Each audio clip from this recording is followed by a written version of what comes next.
नववर्ष की बहुत बहुत शुभकामनाएं।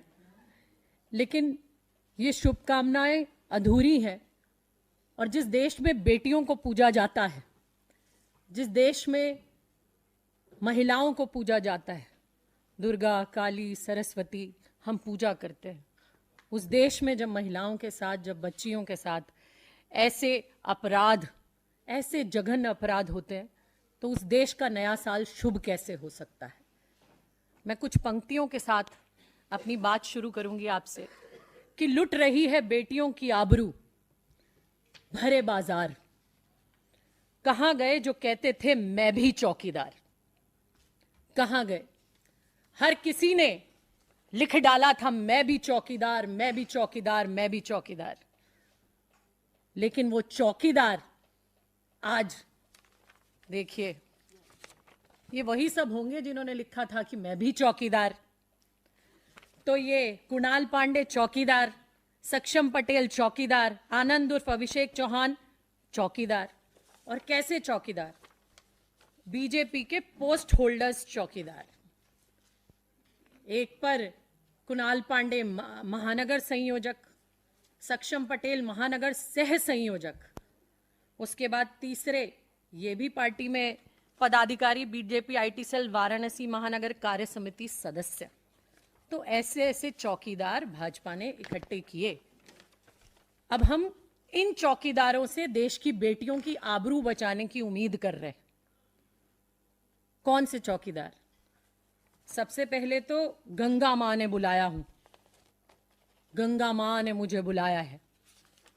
गंगा मां आज रोती होंगी कि मैंने ऐसा लाल बुला लिया कि जो क्योटो बनाने चला था बनारस को, और वो क्योटो में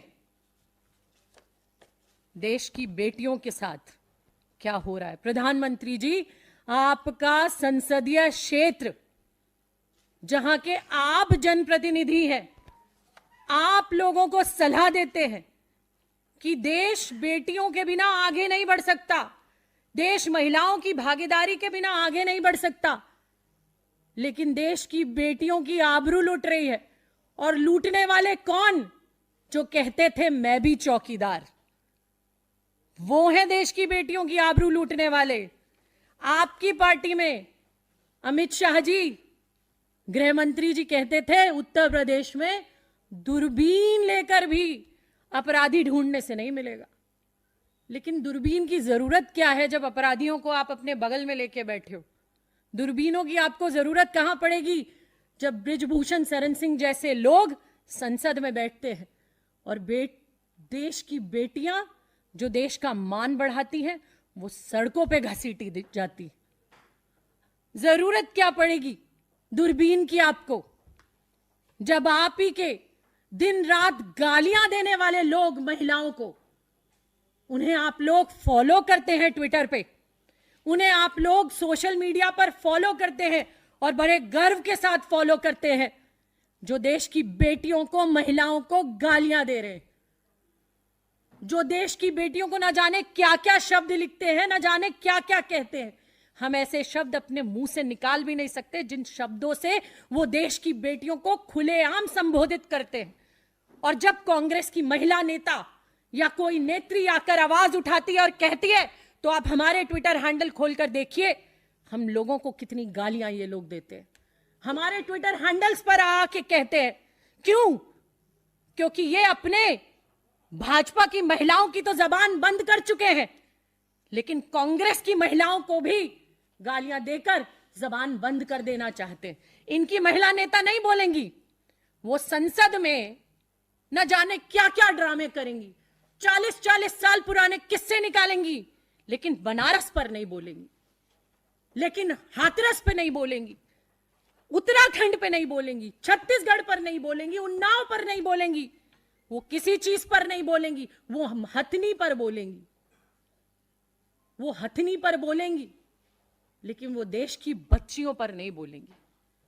अरे कोई केस आया, और वो केस किस तरीके से आया? गन पॉइंट पर रेप हुआ 1 नवंबर को, 1 नवंबर 2023 को गन पॉइंट पर रेप हुआ। एक मोटरसाइकिल पर 3 अपराधी भाजपा के संरक्षण में फल और फूल रहे अपराधी वो आने के बाद 60 दिन उन्हें बचाया गया। 60 दिन। मैं पूछना चाहती हूं वो बचाने वाले आखिर हैं कौन? वो हैं कौन जिन्होंने 60 दिन एफआईआर होने के बाद भी लगातार इन अपराधियों को बचाया? वो इसी सरकार में बैठे सरकारी तबका लिए लोग हैं। बिना उनकी संरक्षण कोई बचाया नहीं जा सकता। एक आम बेटी से पूछिए आज एफआईआर कराने में कितनी मुश्किल, कितनी मुशक्कत आती है। आप डरा रहे हैं देश की बेटियों को। एक पहलवान जो सड़क पर रो रही हैं, जो तमगा लाकर, जिन्हें आज अपने मेडल, अपने तमगे वापस करने पड़ रहे हैं, जब उनका कुछ नहीं हो रहा तो देश की आम बेटियों का क्या होगा? वही होगा जो बनारस में हो रहा है, वही होगा जो गुजरात में बिल्किस के साथ